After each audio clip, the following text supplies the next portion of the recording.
Glória a Deus. Queridos,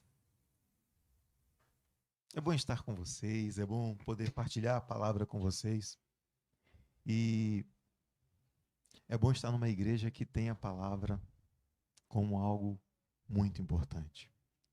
Eu nem vou colocar a expressão como algo central, porque o centro da nossa vida tem que ser Jesus. A palavra aponta para Jesus. O centro da nossa vida é Jesus, que, segundo as Escrituras, lá em João, ele é a própria palavra de Deus. Às vezes a gente olha para a Bíblia e eu vou usar a expressão que Paulo fala, né? A letra mata, mas o que vivifica é o Espírito. Quer dizer, muitas vezes a gente olha, tem gente que idolatra a Bíblia, mas não conhece a palavra de Deus. São coisas que podem parecer a mesma coisa, mas não é. A palavra de Deus é Cristo. Está escrito lá em João capítulo 1. Pois a palavra se fez carne e habitou entre nós. Olha que coisa linda. A palavra se fez carne e habitou entre nós. Mas o que eu quero partilhar com vocês não é João capítulo 1. É muito bonito, é poético.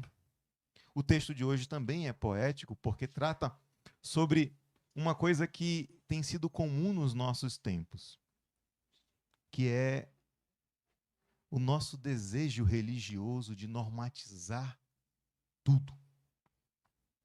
Nós temos um desejo muito grande, a ponto de que muitas das nossas igrejas hoje têm sido consideradas tóxicas.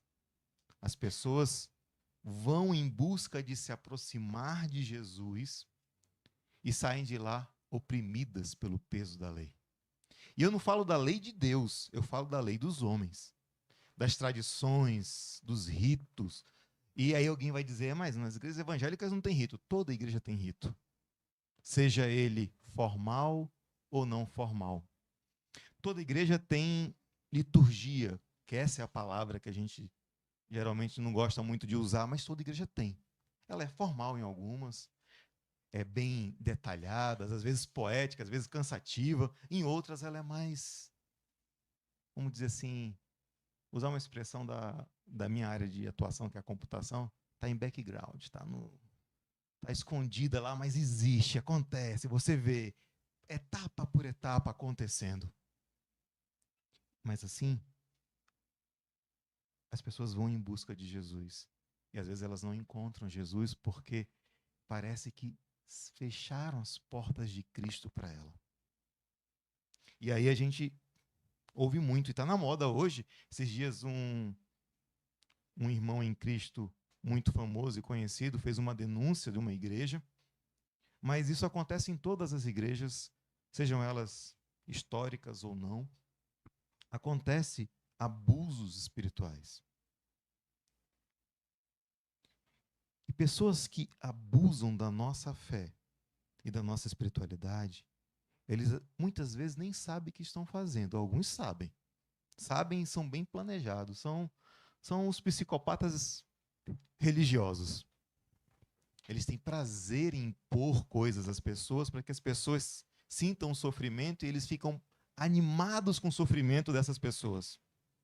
Eles não estão preocupados em levá-las para Deus. Mas, como em alguns outros momentos Jesus vai fazer denúncia no Evangelho, eles são aqueles que querem tosquiar e tirar tudo da ovelha. Porque é isso que eles querem. Nesse contexto de hoje, embora do texto de hoje, o nosso pastor Afonso falou pela manhã, muito bem, é que a gente tem que ter cuidado nas nossas igrejas de não desestimular as pessoas de se aproximarem de Deus. Tem gente que acha, o pastor Afonso, como eu disse, falou muito bem hoje, que a igreja é um lugar onde as regras têm total peso. O problema é que, mesmo na sociedade, quando se cria leis, não tem-se a intenção de doutrinar a vida da pessoa sendo movido pela lei. A ideia é que a lei ajude a resolver aquelas situações em que não tem jeito, o conflito não se resolve, aí vem a lei. A gente ajeita os problemas com as coisas porque não dá mais, a briga vai para frente, para não ter homicídios, a gente vai para a lei. E o que que a lei diz, como ela rege, como vamos seguir. O problema é quando acontece o inverso. Na igreja também tem regras. E aí as pessoas querem que as regras sejam mais importantes do que a essência do que é o reino de Deus.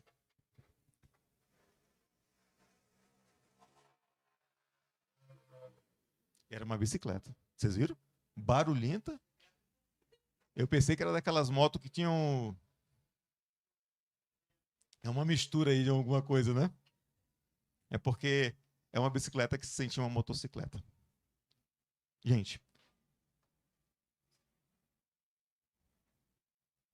E aí parece que nós precisamos ter a última palavra do que é o reino de Deus, de como devemos viver a fé, de como devemos caminhar. Alguns precisam e vão em busca de profetas, de pastores, de pais espirituais para dizer como deve viver.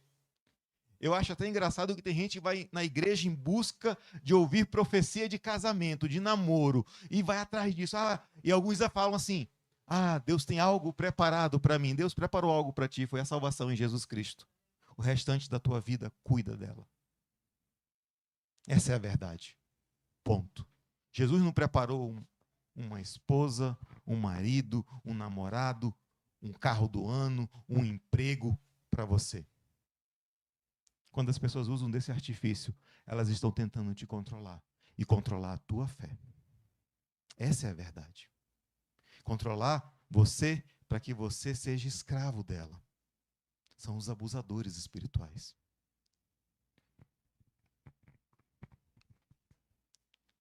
O problema é que quando alguém vem e desafia esses que abusam, tem um conflito muito grande.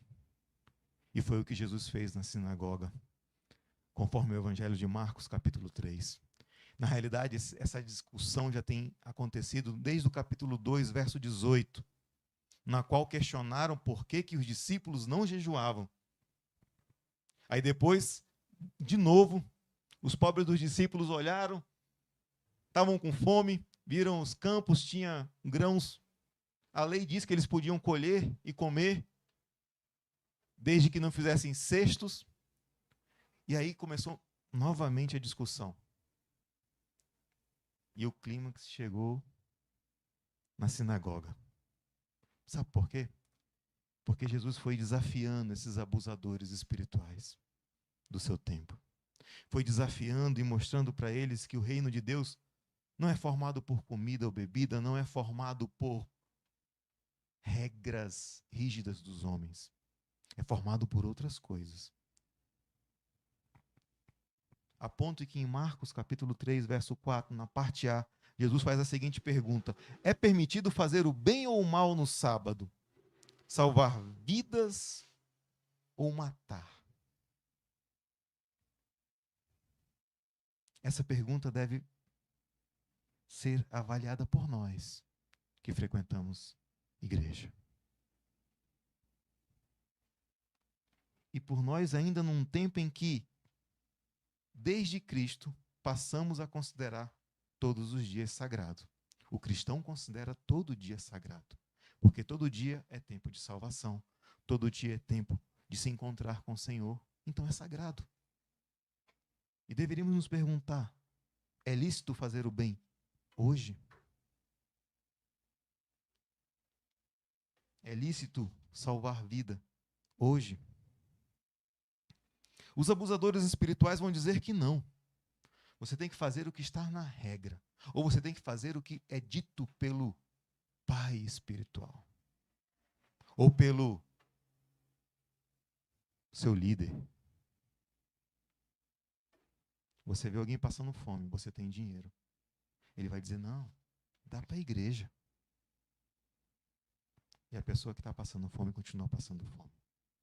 Porque você poderia ter tirado do seu bolso e ter dado para aquela pessoa o alimento que ela precisava. Às vezes alguém te procura, tu está arrumado para ir para a igreja. Isso é interessante, isso acontece muito. Tu está arrumado para ir para a igreja, como hoje nós estamos aqui. Aí alguém bate na tua porta desesperado. Acontece muito com o Rafa porque eu vejo acontecer. Meu irmão, faleceu uma pessoa querida. Precisamos do teu apoio. Mas o Rafa tem que estar na igreja, ele cuida da multimídia. Ele também, às vezes, é responsável por partes da liturgia. Se ele fosse alguém que não conhecesse Jesus, ele diria: não dá, eu tenho que ir para a igreja. Mas como alguém que conhece Jesus, ele vai dizer: espera aí, pastor Afonso, surgiu um imprevisto. Eu tenho que servir ao Senhor em outro lugar. Eu vou lá. Pastor Afonso, que é servo de Deus também, e conhece Jesus, vai dizer: vá com Deus, meu irmão. Essa é a postura do Evangelho. Eu não me preocupo se o rito... E aqui a gente discute muito. Os meninos, no grupo de ministério, a gente discute muito sobre rito, sobre um monte de coisa. Mas não é o que torna a gente irmãos ou irmãs em Cristo. O que torna a gente irmãos ou irmãs em Cristo é o próprio Cristo. E ele é o espelho e o exemplo que devemos ter na nossa caminhada. Então a pergunta que Jesus fez para aqueles que estavam na sinagoga deve ser feita na igreja. O que é lícito fazer nos dias santos das nossas vidas? Seja no domingo, para os cristãos, seja no sábado, para alguns cristãos, ou para os judeus, seja no dia de algum santo ou santa, seja o que for, o que é lícito fazer. Temos que parar de pensar em igrejas cheias de programas, fechadas em si, preocupadas em manter o número de fiéis, de seguir normas, doutrinas, a fim de controlar o reino e dizer o que é lícito e o que é não na presença de Deus. O que pode e o que não pode. Eu não estou dizendo que regras são ruins. Mas a gente tem que ter em mente que, se elas não forem feitas para que nós possamos viver em paz, para que a gente possa exercer a nossa cidadania, a nossa participação nas coisas, elas estão sendo opressoras, elas estão fazendo mal. Se elas impedem as pessoas de chegarem, se aproximarem de Jesus, é porque elas não estão exercendo o seu verdadeiro papel.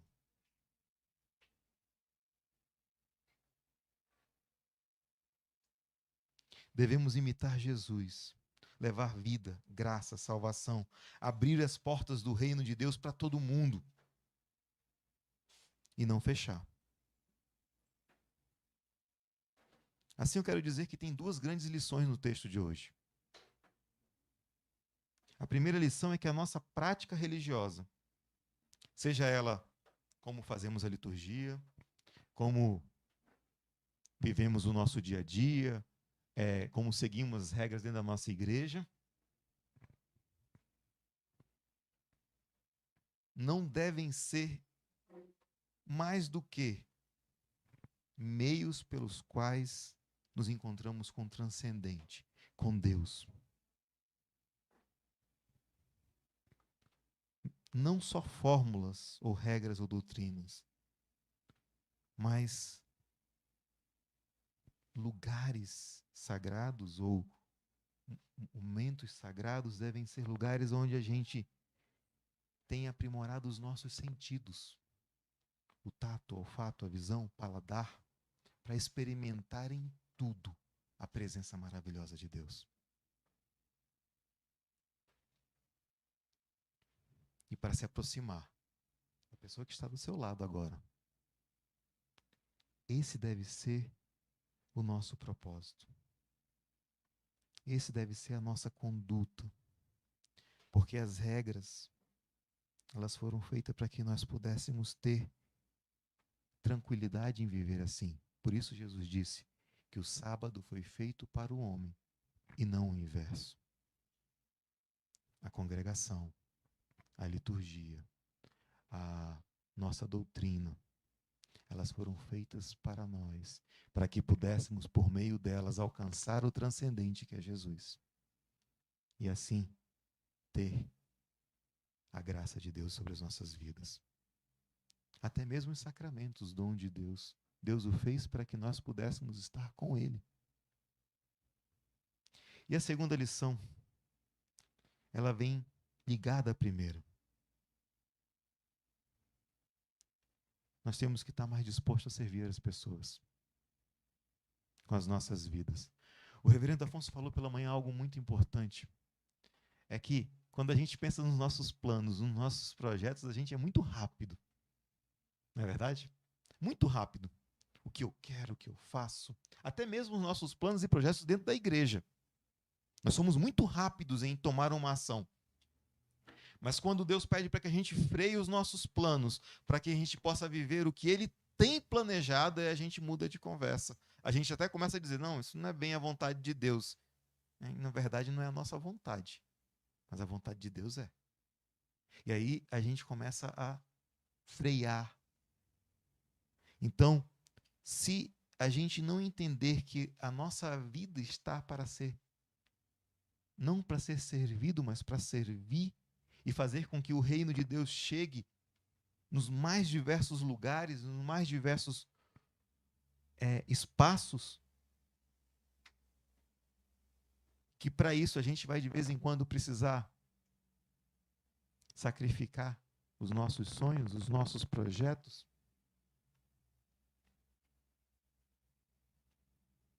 Porque, e aí eu vou dizer uma coisa que pode parecer escândalo para vocês. Não é a pregação que salva. O que eu estou falando aqui pode entrar por um ouvido e sair por outro. Que você pode ter ouvido de muitos pastores, pode ter entrado no ouvido e ter saído por outro. Não é a pregação que salva. Não é a pregação que tem a missão de levar esperança.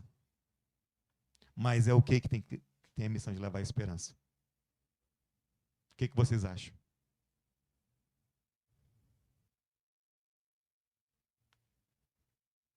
É o resultado dela. Se vocês saírem daqui com vidas mais leves, despreocupados de que quando não puderem cumprir determinados ritos, isso não está dizendo que vocês não estão fiéis a Deus. Despreocupados de quando um domingo ou outro, ou às vezes um mês mesmo, não puderem estar na igreja por causa de outras coisas. E quando eu digo outras coisas, eu não estou dizendo coisas banais, tá? Se a vida de vocês tiver serviço de Deus, independente de ser serviço da igreja, vocês estão bem. Vocês entenderam o Evangelho.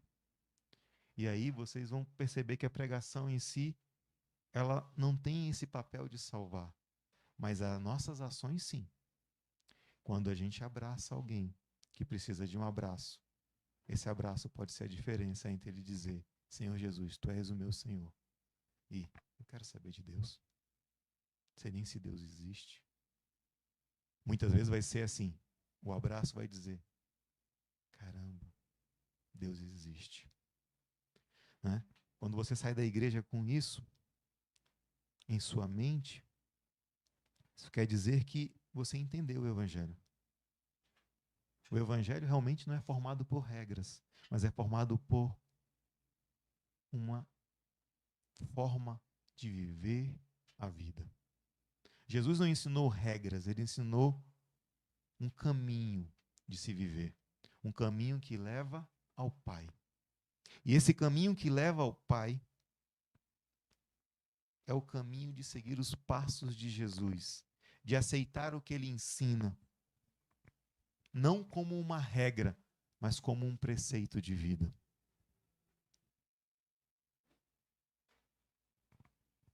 Pensar da maneira contrária vai vir daqueles que queriam matar Jesus, de pessoas tóxicas dentro da igreja. O pensamento contrário de achar que viver o serviço por viver, ter programas e mais programas dentro da igreja, achar que isso é mais importante, por exemplo, de que cuidar dos filhos. Tem gente que larga os filhos. E Tem pastores que fazem isso.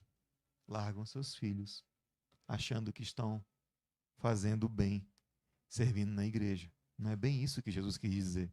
Às vezes eles estão adulterando com a igreja. Eu já ouvi essa expressão, achei extraordinária. Estão adulterando com a igreja. Por quê? Porque eles não pensam que não, mas isso é prostituição. É idolatria. E aí perdem a própria família. Porque não tem tempo para os filhos, não tem tempo para a esposa, para o marido, não tem tempo para os amigos. Quantos de vocês já não receberam o convite de um amigo? Você pode não beber, mas o amigo chamou para sentar na beira do bar e você, não vou porque fugir da aparência do mal.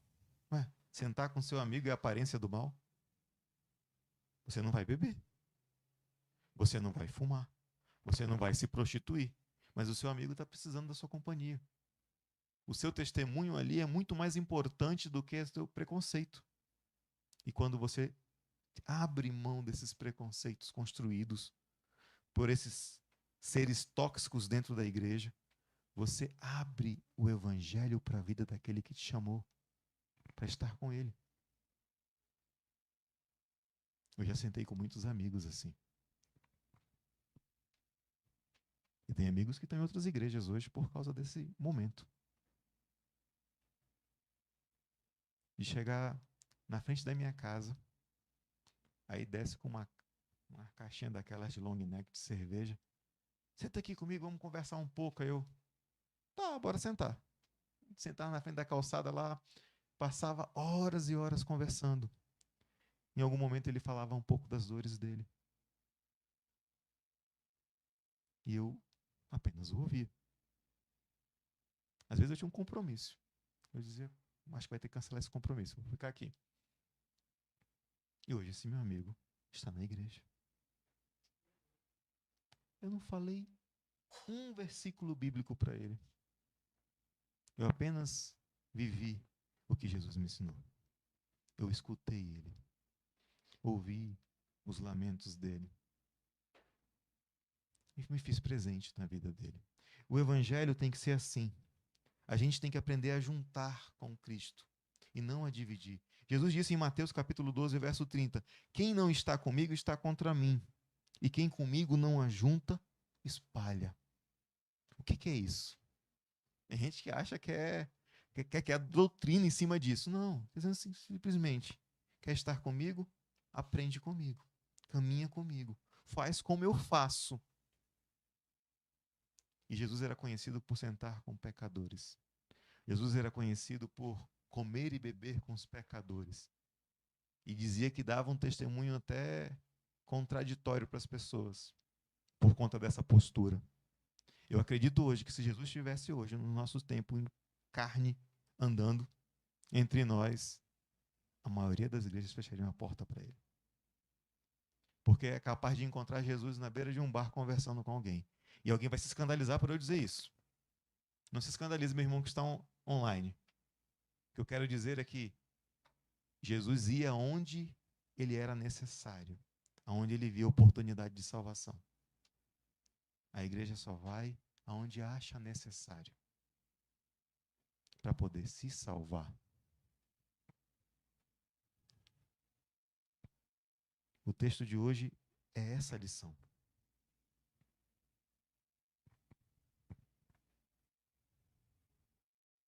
Que a gente possa ter a vida cheia pelo Espírito. Que o reino de Deus possa fluir por meio das nossas ações, da nossa prática. Que as pessoas, ao se aproximarem de nós, não encontrem as barreiras da lei, das doutrinas e dos bons costumes, mas elas encontrem graça, o amor e o abraço de Jesus. Que elas encontrem pessoas dispostas a entregarem a própria vida pelo reino, não pelas instituições, mas pelo reino. Que elas encontrem pessoas, encontrem em vocês o Cristo que não se importa em fazer o bem quando a regra diz que não deveria fazer. Que não se importa em curar até nos momentos importunos da vida. Porque, como está escrito em Marcos 2, de 27 a 28, o sábado foi feito por causa do homem, e não o homem por causa do sábado. De modo que o Filho do Homem é Senhor até do sábado. Lembrem-se, se Jesus é Senhor da vida de vocês, todo dia de vocês pertence ao Senhor. Amém? Vamos orar?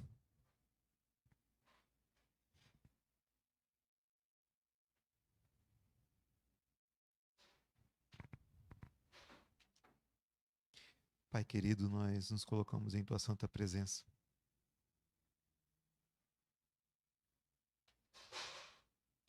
Quantas vezes nós, Senhor, nós mesmos pelas nossa ignorância, nossa falta de entendimento da tua própria palavra, dos teus ensinos e do caminho que Jesus tem nos proposto, não fechamos o reino para as pessoas, porque estávamos mais preocupados com os programas das nossas igrejas,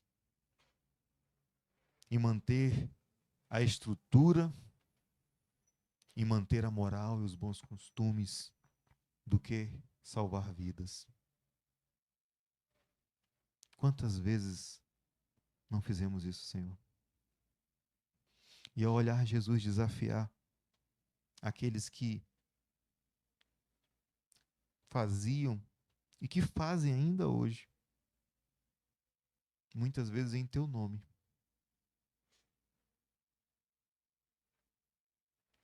nós somos convidados a refletir sobre a nossa postura diante daquilo que o Senhor tem nos dado como graça, dos sacramentos, da liturgia, do culto, das oportunidades que temos de fazer programas diversos nas nossas igrejas, como encontro de mulheres, encontro de homens, enfim, muitas coisas.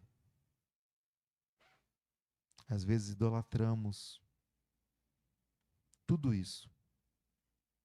E aí nos afastamos do propósito do reino. Pai Santo, colocamos os nossos corações nas tuas mãos e te pedimos, tem misericórdia de nós. Derrama teu Espírito sobre nós e nos concede a graça de seguir os passos de Jesus, de enfrentar aqueles que querem impedir as pessoas de chegarem ao teu reino e à tua presença, de sermos agentes com coragem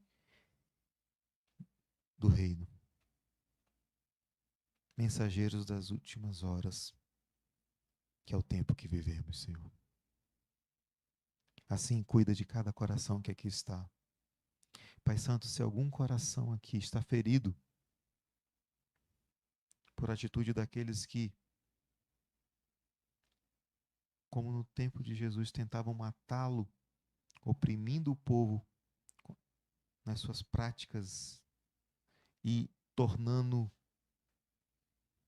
a lei, a tradição e tudo mais importante do que a vida, que o Senhor possa curar este coração neste momento.